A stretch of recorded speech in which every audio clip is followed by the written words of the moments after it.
Bonjour à toutes et à tous, bienvenue pour cette nouvelle vidéo. Ici je ne vais pas scraper mais plutôt je vais vous montrer comment réaliser et aussi vous présenter ce qu'est un cercle chromatique. Donc du coup ce ne sera pas une vidéo de scrapbooking à proprement parler. En fait depuis quelques semaines je me forme sur l'harmonie des couleurs et sur leur fonctionnement. Donc en fait je trouvais que les couleurs que j'utilisais dans mes productions se ressemblaient beaucoup trop souvent et ça m'agaçait dans mon processus créatif. Du coup j'avais l'impression aussi de tourner en rond dans mes créations. Et du coup utiliser le cercle chromatique a été un moyen pour moi de sortir de ma zone de confort et de gagner aussi en compétences et en confiance en moi aussi au niveau de l'harmonie des couleurs. Et aussi de m'expérimenter sur les mélanges à partir de couleurs, on va dire, basiques. L'objectif de cette vidéo, du coup, ça va être de vous expliquer ce qu'est un cercle chromatique de manière théorique, mais tout en créant un avec vous. Alors je sais qu'il existe des cercles chromatiques qui existent déjà tout faits, j'en ai un moi-même qui est en français, mais du coup je trouvais ça intéressant de vous proposer de réaliser vous-même votre propre cercle chromatique avant d'en acheter un vraiment sur les différentes boutiques de scrapbooking ou d'art qui existent, et comme ça vous permettra aussi de vous familiariser avec les couleurs, etc. Donc ce serait un premier pas du coup sur le cercle chromatique. J'ai mis juste une petite aparté, une petite parenthèse. Je ne suis pas du tout experte dans ce domaine, je ne suis pas du tout artiste, on va dire, de formation. C'est pas du tout mon métier, c'est pas mes études non plus. Et donc tout ce que je vous dis, ce sont des choses que j'ai apprises par moi-même. Donc je suis autodidacte et j'ai appris avec des vidéos sur YouTube, mais aussi avec des bouquins. Donc tout ce qui est, tout ce que je vais vous dire, ce sont des choses que j'ai apprises. Là c'est quelques jours qui ont précédé, et donc du coup je vais vous mettre les liens en description des documents que j'ai utilisés pour que vous puissiez aller voir également du coup les sources que j'ai utilisées. Pour ce cercle chromatique, pour créer ce cercle chromatique, j'ai utilisé le matériel suivant. J'ai utilisé un papier aquarelle en cellulose avec du 300 g par mètre carré.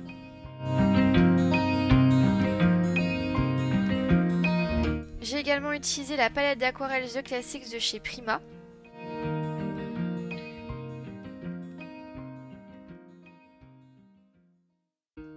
J'ai également utilisé deux récipients d'eau propres, un pour les couleurs chaudes et un autre pour les couleurs froides. Un pinceau moyen à poil dur parce que moi je suis plus à l'aise avec ça, mais si vous avez d'autres habitudes, vous pouvez tout à fait les prendre.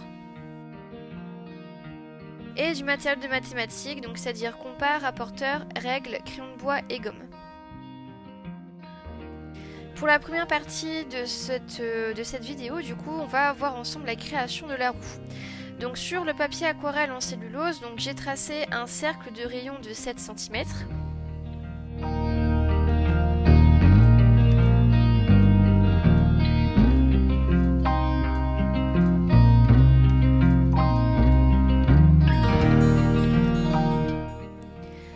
Ça nous fera un cercle, et donc forcément un cercle de 360 degrés, et pour avoir les 12 portions de couleur dans ce cercle, il faut que chaque portion soit séparée par un angle de 30 degrés.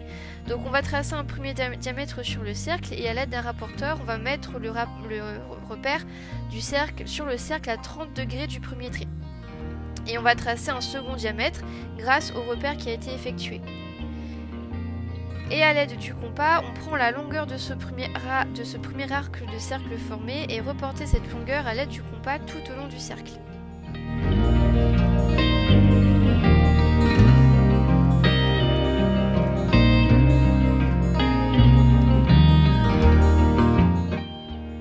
On trace du coup de ce fait, on trace chaque diamètre à l'aide des repères.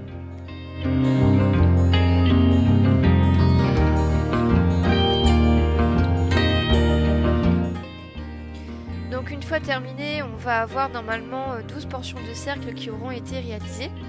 Et une fois ces 12 portions créées, on va créer 4 cercles différents de rayons respectifs 5,5 cm, 4 cm, 2,5 cm et 0,5 cm à partir du même centre que le grand cercle.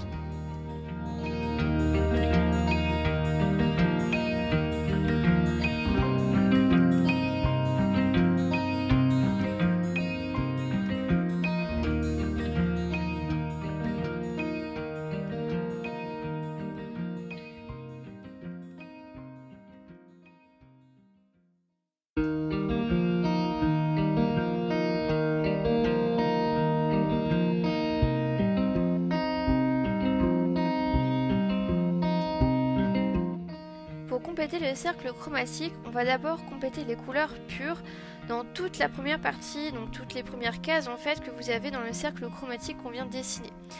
Donc on commence par les couleurs primaires qui sont le jaune, le bleu et le rouge. Ces trois couleurs sont distantes de 3 cases, bien distinctes. Pour la palette The Classics, le jaune correspond à la couleur 05 Yellow, le bleu correspond à un mélange de la couleur 07 Icy Blue et une pointe de la couleur 08 Blue, et le rouge correspond à la couleur 03 Red.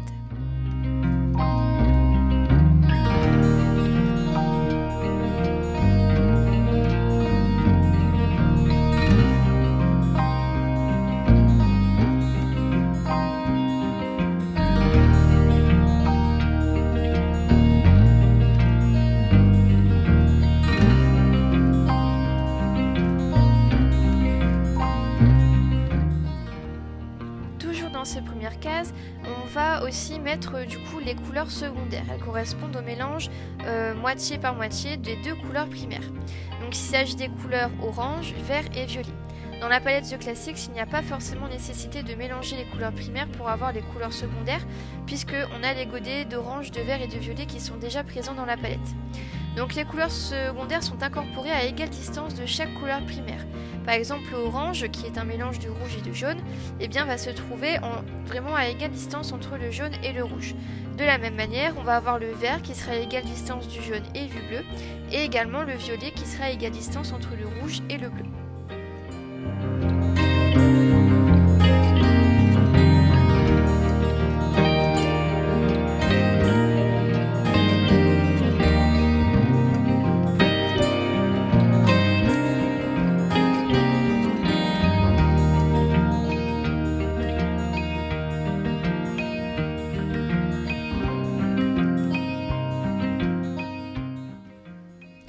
Les couleurs tertiaires prennent également place aux dernières cases de la première rangée qui ne sont pas encore colorisées.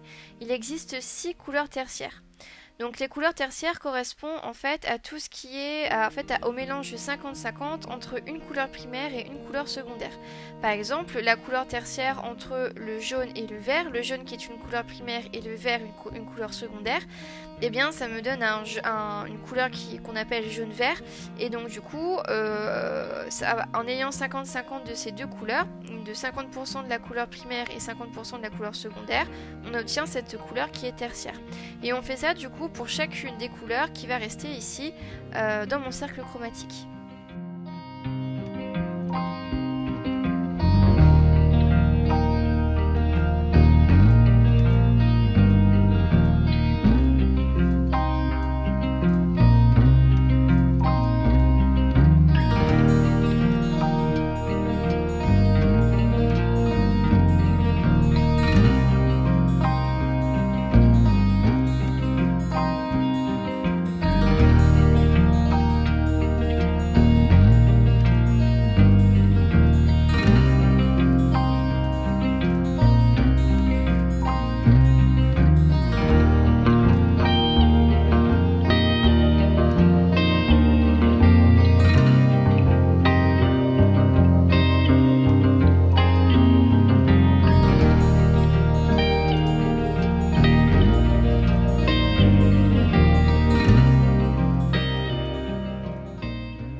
Une fois que la première ligne a été réalisée, on va compléter les 3 dernières lignes qui existent au niveau du cercle chromatique.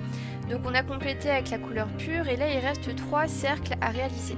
On va faire le cercle, on va compléter ces cercles-là en fonction de la nuance, du ton et de l'ombre. La nuance correspond à la couleur pure associée avec du blanc. Le ton c'est la couleur pure associée avec du gris et l'ombre c'est la couleur pure associée avec du noir. Donc en fait en fonction de la couleur associée, que ce soit blanc, gris ou noir, la définition, le mot de vocabulaire associé à ce mélange là va être différent. Donc sous la première rangée de la couleur pure, nous allons mettre la nuance, c'est-à-dire la couleur pure mélangée avec le blanc. Donc pour ce faire, on va prendre la couleur pure, par exemple ici du jaune à 50%, et on va prendre le blanc de la palette The Classics, et on va mettre également 50% de ce blanc. En fait, on va mettre les mêmes quantités de jaune et de blanc pour avoir ici ma nuance.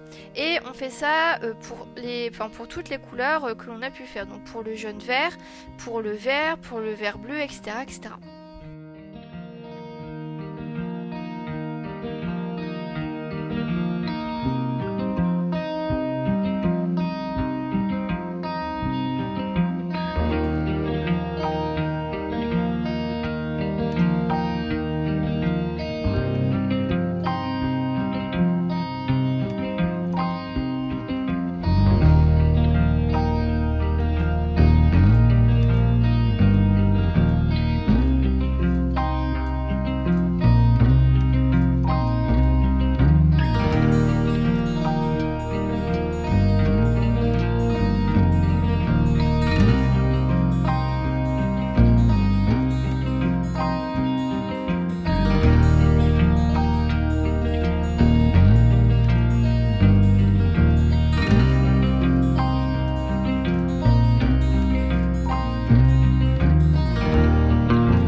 Dans la troisième rangée, on va mettre ce qu'on appelle le ton, donc c'est-à-dire la couleur pure associée avec du gris.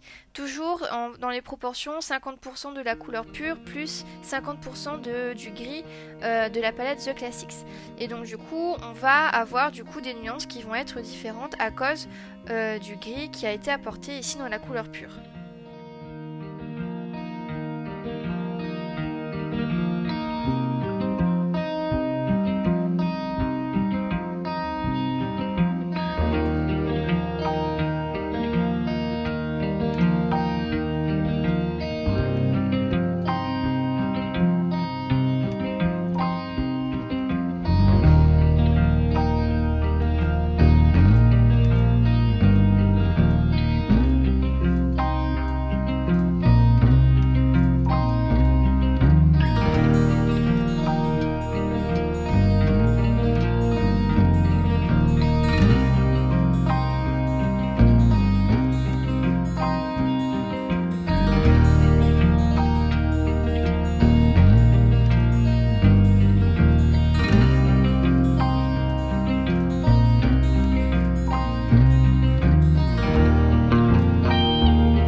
Pour la dernière couleur, pour la dernière rangée, on va mettre ce qu'on appelle l'ombre, donc c'est-à-dire c'est la couleur pure associée avec du noir.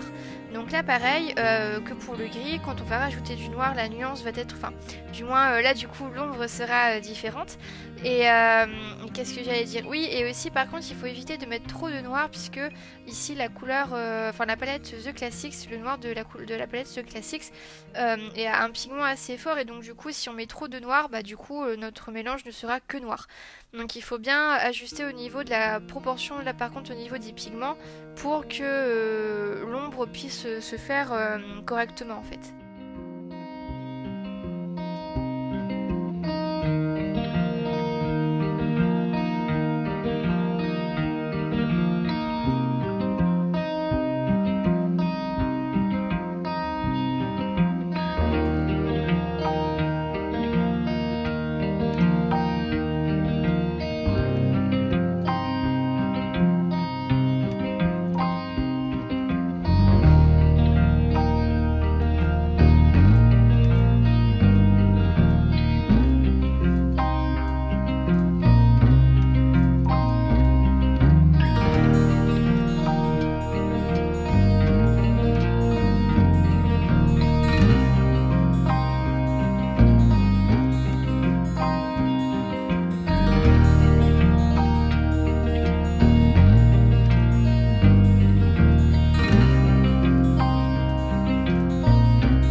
Donc là le cercle chromatique est presque terminé, on a fait plus dur on va dire. Donc là ici pour la dernière partie il s'agira de la création de la partie tournante. Donc en fait on va réaliser un cercle toujours avec un diamètre, un rayon pardon, de 7 cm, donc comme le précédent. Et par contre celui-là pour le moment on va le faire plein. Et ce qu'on va faire c'est on va réaliser exactement les mêmes cercles que tout à l'heure. Donc là on va faire un premier cercle avec le même centre de 1 cm.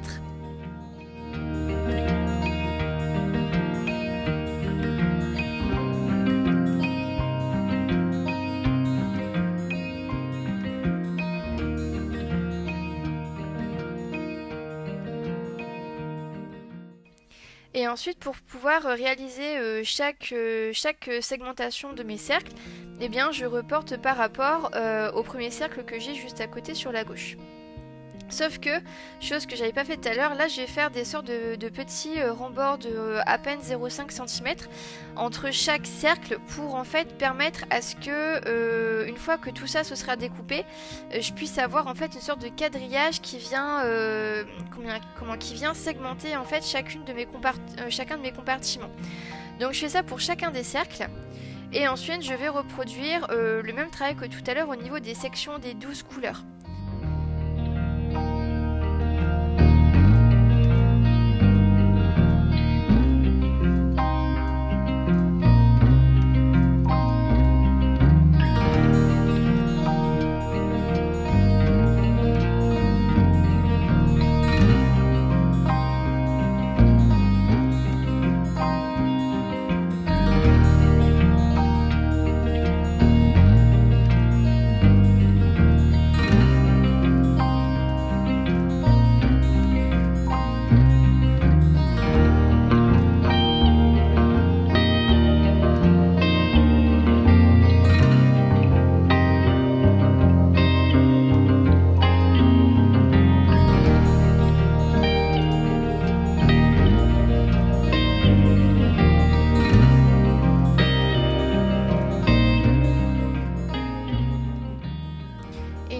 Avec les 12 sections a été réalisée, comme pour mes cercles, je vais rajouter une toute petite épaisseur au niveau de certains de mes traits pour en fait, pour ensuite une fois que je vais pouvoir tout découper, et bien ça me fasse une délimitation entre chacune de mes sections de couleurs.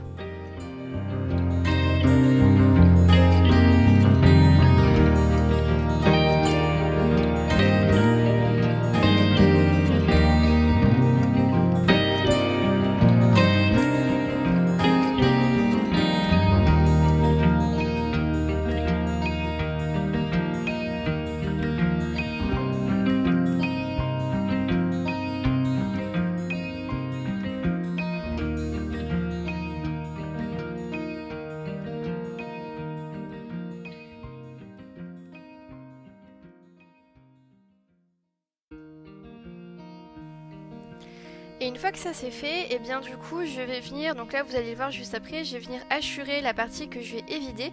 Ce seront les parties en fait où on va voir les couleurs. Donc là vous voyez ce sont les parties que je suis en train de hachurer.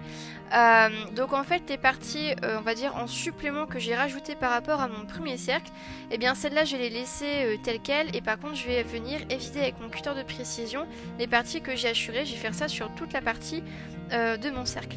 Donc ça m'a pris un petit peu de temps, faut s'armer de patience et être assez précis, mais au final ça se fait plus ou moins bien quand surtout si le papier est assez épais.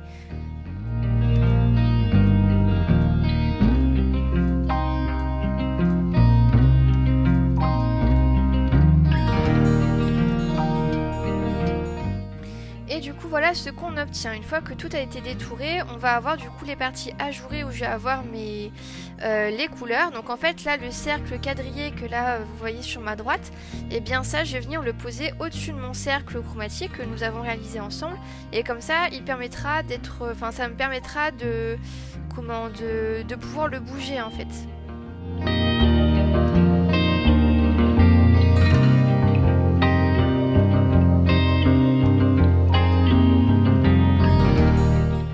Et en fait au centre de chacun des deux cercles, donc de toute façon ce sera le même centre, je vais venir percer un petit trou pour pouvoir venir y mettre une attache parisienne, et donc du coup à permettre à ce que les deux cercles soient mobiles l'un par rapport à l'autre.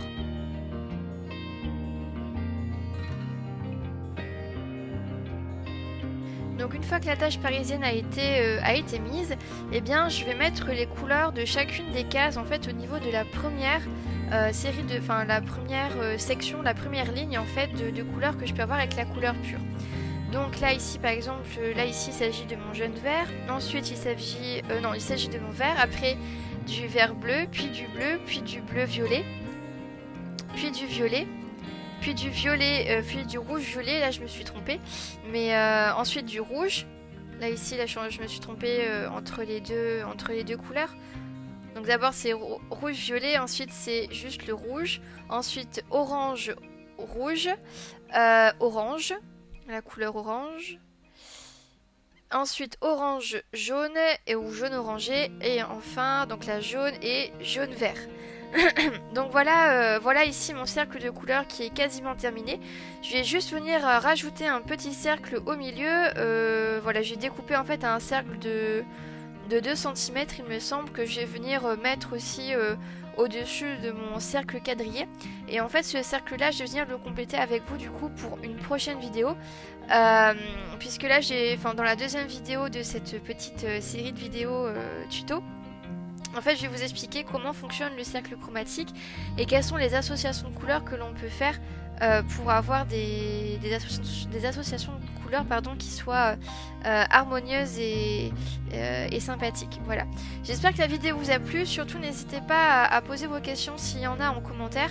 Vous pouvez me joindre également sur Instagram si vous souhaitez m'envoyer un message en privé, il n'y a aucun souci.